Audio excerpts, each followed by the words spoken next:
ये है कलील न्यूज़।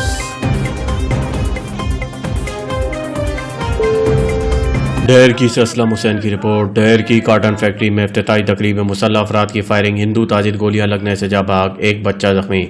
बढ़ती हुई बदअमनी और ताजिर की कत्ल पर हिंदू बरादरी समेत सियासी समाजी रहनुमाओं ने कौमी शाहराह को ब्लॉक कर दिया।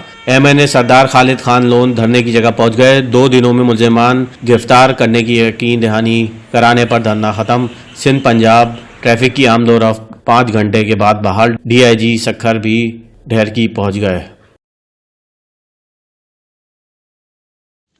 घोट की पुलिस मुकाबले में शहीद होने वाले पुलिस एहलकार गुलाम मुस्तफ़ा मेमन की नमाज जनाजा अदा कर दी गई। नमाज जनाजा में DIG सखर, तारिक अब्बास कुरैशी, SSP घोट की, रेंजर्स के आला अफसरान, समाजी शख्सियात और मीडिया के अफराद की शिरकत। सलामी और पूरे पुलिस एजाज़ के साथ मैयत को आबाई कब्रिस्तान अरसाल कर दिया गया।